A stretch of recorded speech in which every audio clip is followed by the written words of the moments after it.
ನಮಸ್ಕಾರ ಸ್ನೇಹಿತರೆ, ಇತ್ತೀಚೆಗೆ ಘೀ ಪುಡಿ ಇಡ್ಲಿ ತುಂಬ ಫೇಮಸ್ಸು. ಹೋಟೆಲ್ಗಳೆಲ್ಲ ತುಂಬ ಚೆನ್ನಾಗಿ ತಟ್ಟೆ ಇಡ್ಲಿ ಮಾಡಿ ಅದರ ಮೇಲೆ ತುಪ್ಪ ಮತ್ತು ಚಟ್ನಿ ಪುಡಿ ಹಾಕಿ ಕೊಡ್ತಾರೆ. ಅದೇ ರೀತಿ ನಾವು ಮನೆಯಲ್ಲೂ ಮಾಡ್ಕೋಬೋದು. ಹೋಟೆಲ್ಗಳಲ್ಲಿ ಮೇಲೆ ಚಟ್ನಿ ಪುಡಿ ತುಪ್ಪ ಹಾಕೋದ್ರಿಂದ ಇಡ್ಲಿಯ ಪ್ರತಿಯೊಂದು ಭಾಗಕ್ಕೂ ಚಟ್ನಿ ಪುಡಿ ತುಪ್ಪ ಸರಿಯಾಗಿ ಅಂಟ್ಕೊಳ್ಳೋದಿಲ್ಲ. ಅದನ್ನು ಈ ರೀತಿ ಮಾಡಿಕೊಂಡ್ರೆ ನಾವು ಚಟ್ನಿನೂ ಇಲ್ಲದೆ ಹಾಗೆ ತಿನ್ಬೋದು. ಮಕ್ಕಳ ಲಂಚ್ ಬಾಕ್ಸಿಗೆ ಮತ್ತು ಈವ್ನಿಂಗ್ ಸ್ನ್ಯಾಕ್ಸಿಗೆ ಈ ಥರ ಮಾಡ್ಕೊಂಡು ತಿಂದರೆ ತುಂಬ ಚೆನ್ನಾಗಿರುತ್ತೆ. ಒಂದು ತಟ್ಟೆ ಇಡ್ಲಿ ಸ್ಟ್ಯಾಂಡನ್ನು ತೆಗೆದುಕೊಂಡು ಅದಕ್ಕೆ ನೀವು ಎಣ್ಣೆ ಹಚ್ಚಿ ಇಡ್ಲಿ ಬ್ಯಾಟರ್ನ ಹಾಕಿ ಇಡ್ಲಿ ಸ್ಟ್ಯಾಂಡಲ್ಲಿಟ್ಟು 5 ನಿಮಿಷ ಚೆನ್ನಾಗಿ ಬೇಯಿಸ್ಕೊಳ್ಳಿ. 5 ನಿಮಿಷದ ನಂತರ ಹೊರಗೆ ತೆಗೆದಿಟ್ಟು ಸ್ವಲ್ಪ ಹೊತ್ತು ಆರಲು ಬಿಡಿ. ಆರಿದ ಮೇಲೆ ನೀವು ಸಣ್ಣ ಸಣ್ಣ ಪೀಸ್ಗಳಾಗಿ ಕಟ್ ಮಾಡಿಕೊಳ್ಳಿ.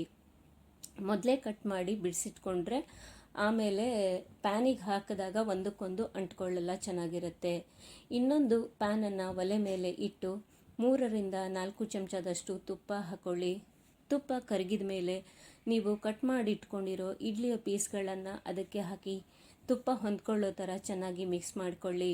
ನಂತರ ನಿಮಗೆ ಎಷ್ಟು ಖಾರ ಇಷ್ಟನೋ ಅಷ್ಟು 1-2ರಿಂದ 3 ಸ್ಪೂನಷ್ಟು ಚಟ್ನಿ ಪುಡಿಗಳನ್ನು ಹಾಕಿ ಇನ್ನೊಂದು ಸತಿ ಚೆನ್ನಾಗಿ ಮಿಕ್ಸ್ ಮಾಡಿಕೊಳ್ಳಿ. ಮೇಲೆ ಬೇಕಾದರೆ ಒಂದಷ್ಟು ಕೊತ್ತಂಬರಿ ಹಾಕ್ಕೊಳ್ಳಿ.